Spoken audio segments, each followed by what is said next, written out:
Huwag ka nang malungkot, huwag kang mawalan ng pag-asa.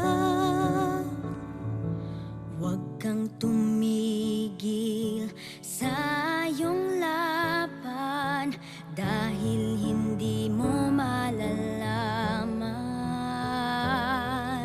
ang hamon ng buhay kung hindi mo susubukan.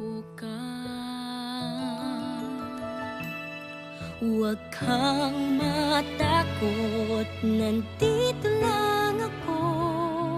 Bukas sa'yo ang aking puso, hindi magbabago.